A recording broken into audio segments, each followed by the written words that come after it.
विकास लवांडे हे राष्ट्रवादी शरद पवार गटाचे प्रवक्ते आहेत आणि त्यांना एक अटक झाली वाघोलीमध्ये. आणि या संदर्भामध्ये म्हणजे सर्वत्रच रान उठवलं गेलं. मग त्यामध्ये ही अटक बेकायदेशीर आहे, त्यांनी वगैरे काहीच केलेलं काम नाही आहे, त्यांच्या उलट त्यांच्यावरच शाही ओतली गेली. म्हणजे चोर सोडून संन्याशाला फाशी देण्याचं काम झालेलं आहे वगैरे अशा अनेक प्रकारच्या वक्तव्य आणि बातम्या आणि व्हिडिओ या आपल्या माध्यमातून प्रसारित केलेले आहेत. परंतु वस्तुस्थिती मात्र लक्षात घ्या, आपल्याला या महाराजांवर, कारण महाराज हे राजापेक्षाही मोठे आहेत का, तर त्यांनी आळंदीला आपलं स्वतःचं 2 वर्ष 5 वर्ष 10 वर्ष शिक्षण घेतलेलं आहे आणि समाजाचं हित करण्याचं त्यांचं धोरण आहे. आणि त्यासाठी समाजामध्ये आध्यात्मिकता नांदावी, समाजामध्ये सुख शांती नांदावी, मानस म्हणजे मन, समाज मन हे शांतताप्रिय आणि एक दुःख दारिद्र्य यांच्यापासून दूर राहावं आणि एक व्यवस्थितपणे म्हणजे येणे विश्वात्मके देवे विश्वात्मके देवे या पद्धतीने ज्यांनी म्हणजे सर्व समाजाचंच कल्याण बघितलेलं आहे, त्या ज्ञानेश्वर महाराजांचं चरणी यांची सेवा समर्पित केली जाते हे आपणास माहीत आहे. परंतु आता एक यामध्ये ट्विट आलं, हे पक्षवाले लोक निष्कारण अध्यात्मामध्ये घुसत आहेत. आता यांचं अध्यात्मामध्ये घुसणं किती योग्य किंवा किती अयोग्य हे हा पक्ष दुसऱ्या पक्षाला सांगतो की या महाराजांनी या पक्षात नाही जायला पाहिजे, यावर भाष्य नाही करायला पाहिजे. पण ते महाराज पक्षात गेलेले नसतात, ते समाजाविषयी बोलत असतात.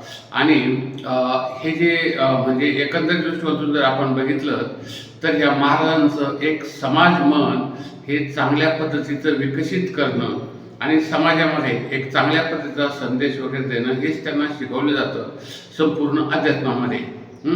येणे वागेने तोषावे, तोषुनीमध्ये द्यावे, पसाय दान हे. तर हे पसाय दान जे असतं म्हणजे तर यामधून आपण कायमस्वरूपी हे म्हणतो, परंतु त्याचा अर्थ आपल्याला समजत नाही. आणि मग हे जे लोक आहेत की त्यांचं तुम्हाला आता फोटो दाखवा किंवा त्याचा एक व्हिडिओ दाखवा, ते काय कारण नाही. ते तुम्ही सर्व यूट्यूब वा इतर माध्यमे इंस्टाग्राम वगैरे माध्यमावर तर बघितलेच आहे. परंतु वस्तुस्थिती आता तुम्हाला खरीच सांगायची गेली तर तुम्हाला त्या अध्यात्माचं काय ज्ञान आहे, किती दिवस तुम्ही अभ्यास केलेला आहे त्याचा, मग त्याविषयी तुम्हाला बोलण्याचा अधिकार काय? मग अशा प्रकारचा जर हा प्रकार होत असेल तर तो अतिशय म्हणजे निंदनीय आहे. आणि कोर्ट पोलिसांना तुम्ही चुकीचं का ठरवता? कारण तुम्ही जर एखाद्याचा समजा इज्जतीवर किंवा एखाद्याच्या जे समाज माध्यमाकडवी काही जर बोलत राहिलात, काही पोस्ट करत राहिलात, मध्यंतरी काय तर 20 महाराज हे जसे काही चोरांसारखे त्यांची 20 नावं गेली होती. म्हणजे पोलीस स्टेशनला जसे लावतात ना, म्हणजे हे गुन्हेगार लोक आहेत, तशा पद्धतीने तुम्ही त्याच्यावर एक व्हिडिओ टाकले की हे अमुक महाराज, ते तमुक महाराज यांनी काय केलं. बरं, महाराजांनी काही चोऱ्या केलेल्या आहेत का? महाराजांनी काही दुसरं काही बलात्कार केलेले आहेत का? महाराजांनी आपल्या संविधानाच्या विरुद्ध काही गुन्हे केलेले आहेत का? नाही. फक्त त्यांनी काय सांगितलं की समाजामध्ये हे चांगलं होण्यासाठी ते प्रयत्न करतात. मग ते कुठल्याही पक्षाचे नसतात आणि ते पक्षाचे असतात असं जर तुमचं असेल तर तो तुमचा भ्रम आहे. कारण अध्यात्म हा जो भाग आहे तो अद्यापपर्यंत कुणाला कळलेला नाही. लोक वर्षानुवर्ष तपश्चर्या करत असतात, ईश्वराची आराधना करत असतात आणि त्यासाठी आपला देह झिजवीत असतात. आणि फक्त हे तोंडाने बोलतात. तोंडाने काय बोलतात की बाबांनो असं करा, असं वागा, या पद्धतीने असं राहा. म्हणजे हे काय चुकीचं आहे का? पण ही जी आपली राजकीय मंडळी निष्कारण आता अध्यात्मावर घुसायला लागली. मध्यंतरी वारकरी संप्रदायावर देखील काहीतरी लोक बोलत होते. अरे बाबा, हे लोक आपल्या इच्छेने, आपल्या पैशाने आणि आपल्या म्हणजे इच्छा जर असेच असते परंतु आपलं तन मन धन अर्पून ईश्वराची आळवणी करतात, त्यासाठी ते पायी वारी करतात, त्यासाठी ते कीर्तन ऐकायला जातात, त्यासाठी ते भजन करतात. मग यामध्ये तुमचं काय जातं, तुमचं काय जातं त्याच्यामध्ये, ते करतात ना सगळं काही त्यांचं. मध्यंतरी एक जालना त्या भागामध्ये मराठवाड्यामध्ये संतांचा कुंभमेळा झाला. त्यामध्ये एक ह्या लोकांनी असंच केलं की अमुक महाराजांनी इतके पैसे खाले, तमुक महाराज पैसे घेऊन पळाला, तमुक त्यामध्ये तुम्हाला जाण्याचं कारणच काय? कारण देणारे देतात, घेणारे घेतात. आणि त्यांनी ही महाराजांनी त्यामध्ये थोडंफार कीर्तन करण्याचं जरी झालं असेल तरी महाराजांना देखील म्हणजे तन मन धन आहे. महाराज देखील हे मातीचेच पाय असतात महाराजांचे. पण तुमच्या एवढे नाही का कोट्यावधीचा भ्रष्टाचार त्यांनी केलेला आहे. त्यांनी जे राजकारण्याशी त्याची तुलना करायची तेव्हा पक्षीय लोकांचं जर बघितलं तर कुणाचा 70,000 कोटीचा घोटाळा, कोणाचा 90,000 कोटीचा घोटाळा, कोणाचा 22,000 कोटीचा घोटाळा, कोणाचा 30,000 कोटीचा घोटाळा, एवढं केलं काय समाज माध्यमामधून पुढाऱ्यांसारखं की यांच्यावर हे पुढाऱ्यांवर हे जे घोटाळ्यांचे आरोप झाले, विविध प्रकारचे आरोप होतात. आणि हा पक्ष दुसऱ्या पक्षावर करत असतो, ते आपण ऐकतो. आपल्याला त्यामधलं काही माहीत नसतं, फक्त आपण ते ऐकलेलं असतं. लोक बोलतात म्हणून आपणही ते बोलत असतो की यांनी 70,000 रुपयेचा घोटाळा केला, यांनी अमुक अमुक केलं, तमुक तमुक केलं, हे माध्यमातून लोक बोलत असतात आणि माध्यम त्या पद्धतीने ते सांगत असतात. तर महाराजांनी काय केलं बाबा? आता त्या इंदुरीकर महाराजावर तुम्ही टीका करता. बिचारा महाराज सकाळपासून संध्याकाळपर्यंत घर घर घर घर भिंगरीसारखा फिरत असतो आणि आपापल्या म्हणजे जी कष्ट त्या जाऊन लोकांचं सांगत असतो का हे काही दारू पिऊ नका बाबा, मुलीचे लग्न थोडक्यामध्ये करा, म्हणजे तुमच्या ऐपतीप्रमाणे करा आणि एकमेक माणुसकी विसरू नका वगैरे बऱ्याच पद्धतीचे जे चांगली गोष्ट असतात ते सांगतात. आणि ते सांगत असताना समजा व्यंग केलं. आता व्यंग मध्यंतरी आता नाशिकचा एक प्रकरण बघा, हे बोंधू महाराजांचं, किंवा एक त्या टाटा कन्सल्टन्सी मधलं ते एक प्रकरण आहे की ते निजा खानचं. तर हे प्रकरण जर तुम्ही बघितले तर महाराजांनी उपदेश करावा की नाही करावा हे सांगा तुम्ही. कारण परिस्थिती अशी झाली की चांगले महाराज आणि बोंधू महाराज यामधला फरक ज्यांना कळत नाही त्यांना काय बोलायचं, आणि अध्यात्मामधला ज्यांना कळत नाही त्यांनी ह्या महाराजांवर टीका करणं हे काही योग्य नाही. आपण त्या जातीचे नाहीत आहे ना. म्हणजे त्यामध्ये असं पाण्यामध्ये मासा झोप घेतो कैसा, जावे त्याच्या वंशात तेव्हा कळे.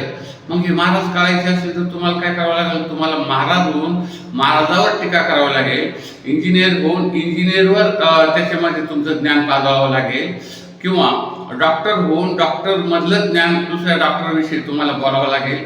तुमच्याकडे तसं काही योग्यच नाही. तुम्ही महाराज आहेत का नाही, तुम्ही अमुक आहेत का नाही. आणि मग हे पुढारी दुसरे पुढारी त्यांना साथ देत असतात त्यांचे, की मग ते खासदार असोत, मंत्री असोत, किंवा इतर कोणी असो, पक्षाध्यक्ष असोत त्यांचे, किंवा पक्षाचे प्रवक्ते असोत, किंवा नाही आमच्या पक्षातल्या माणसाने बोललो. मध्यंतरी असंच एक म्हणजे पक्षाचा प्रवक्ता बोलला, काही बोलायचं, आमचा माणूस खूप चांगला, तुमचा पक्ष तुमच्या पुरता चांगला, इतरांसाठी चांगला नाही. चांगला असतं तर लोकांनी तुम्हाला निवडून दिलं असतं. आपण म्हणतो या माणूस चांगला नव्हता पण लोकांनी त्याला निवडून दिलं. त्याची कारणं जर तुम्हाला समजली तर त्यामधून एक महत्त्वाची गोष्ट, आणि ती तुम्हाला समजू शकेल की नेमकं यामध्ये झालेलं असतं काय. कारण तो माणूस चांगलाच असतो, परंतु त्याच्याविषयी काही अफवा पसरवल्या जातात की तो अमुक अमुक त्यांनी केलं, ते त्यांनी तमुक तमुक केलं वगैरे, आणि त्यामधून हे असे प्रकार घडत असतात. परंतु तो निवडून येतो. बरं, निवडून येतो म्हटले काही निवडून आला म्हणून काही एक त्यांनी फार मोठं काही दुष्कर्म वगैरे काही वाईट काम केलेलं नसतं. कारण वाईट काम करणाऱ्याला लोक निवडून देत नाहीत, अशी एक म्हणजे लोकांची वंदता आहेच. तर आता यामध्ये महाराजांविषयी एक तात्पर्य किंवा सार जर सांगायचं असलं तर आपण महाराजांविषयी काही नाही बोलायचं. आणि जर समजा तुम्हाला बोलायचं असेल तर कीर्तनात उभे राहा, तुमचा एक प्रश्न विचारा आणि महाराजांना याचं उत्तर द्यायला सांगा. इतकीच साधी गोष्ट. हं? त्याविरुद्ध समाज माध्यमावर किंवा इकडं तुम्ही अशा पद्धतीची जर हे करत असतात की महाराज काय चोर आहे का तुमची, त्यांचे 20 महाराज असेल 30 महाराज असेल, का ते काही बैल आहे तुमच्या दावणीला बांधून ठेवायचे, असं का मुके प्राणी आहेत ते? अहो महाराज हे विद्वान असतात, अतिशय विद्वान. आणि हे महाराज इतके विद्वान असतात ते रेड्या करवही वेद बोलवतात. केवळ बैलच नव्हे तर रेड्या करवीही. मग रेड्याला जर जो माणूस ज्ञान वेदाचं देतो तो माणूस काही साधा नसत, हे ज्ञानेश्वर महाराजांनी सिद्ध केलेलं आहे. तेव्हा आता ही अटक झाली आणि 14 दिवसाची पोलीस कोठडी सोडून कुठली आपली न्यायालयीन कोठडी मिळाली वगैरे वगैरे, आणि त्याबद्दल परत गळा काढणारे लोक असतात. आम्ही महाराजांचं अध्यात्माचं सगळ्यांचं म्हणजे काही निषेध करत नाही आणि एक त्यांच्याबाबत अगदीच ते काही गैरप्रकार करत नाही, याबद्दल काही बोलत नाही. आम्हाला फक्त एवढंच म्हणायचं आहे की महाराज हे तुमच्यापेक्षा नेहमी श्रेष्ठ असतात आपल्या व्यक्तीपेक्षा, आणि ते समाज माध्यमामधून आपलं गावोगाव फिरून कीर्तनं करून आपली जी जीविका चालवतात. त्यामध्ये मागे पुढे होऊ शकतं, थोडंफार होऊ शकतं, 2 पावलं अलीकडं 2 पावलं पलीकडं. आपला ते ज्ञानोबा तुकारामचा तो नियमच आहे की प्रत्येक वेळेस चांगलाच मार्ग लागेल अशातला भाग नाही. कधी खडबडीत मार्ग नाही, तो नाही कीर्तन मिळालं, महाराज किती दिवस राहणार, काय करणार, ते कशा पद्धतीने दिवस काढत असतात हे तुम्हाला कदाचित माहीत आहे नसेल एक. आणि जो समजा एक तेवढ्यापुरतं ते सप्ताह कीर्तन भजन वगैरे ते काळामध्ये असतात. वारीचा काळ वर्षातून फक्त एक 15 दिवस महिनाभर असतो, त्यानंतर लोक आपापल्या कार्यामध्ये जात असतात. म्हणजे ईश्वरची ही कृपा. तर सर्वांवर ईश्वराची कृपा राहो, आहे ना. आणि जो जो वांछेल ते लाभो, असं एक ज्ञानेश्वर महाराजांनी तुकाराम महाराजांनी सर्वांनी हेच सांगितलेलं आहे की आपण जरा शांत राहा, व्यवस्थित राहा आणि दुसऱ्याची म्हणजे निंदा करू नका, कदर करा दुसऱ्याची. दुसरा आपल्यापेक्षा श्रेष्ठ आहे असं मानत जा. आणि हे टीका टिप्पणी किंवा इतर काही करणं हे आपण त्या लायकीचे आहोत का हे पहा आणि मग त्याविषयी बोलत जा. कारण बोलण्याने खूप काही होत असतं हे सांगितलेलं आहे ना. वाक् ब्रह्म हे देखील म्हणजे सांगितलेलं आहे सगळं. अहम ब्रह्मास्मी जेव्हा म्हटलो आपण त्यावेळेस ब्रह्माचे सगळे गुण आपल्यामध्ये आले पाहिजेत, त्या दृष्टीने प्रयत्न करायला पाहिजेत. आणि तपस्वी लोक हेच करत असतात. तर आमचं हे ATM New World चॅनल संपूर्ण महाराष्ट्रात, संपूर्ण मराठी लोकांमध्ये लाखोच्या संख्येने लोक बघत असतात. आपणही या चॅनलला जास्तीत जास्त शेअर, लाईक, सबस्क्राईब करा आणि सबस्क्राईब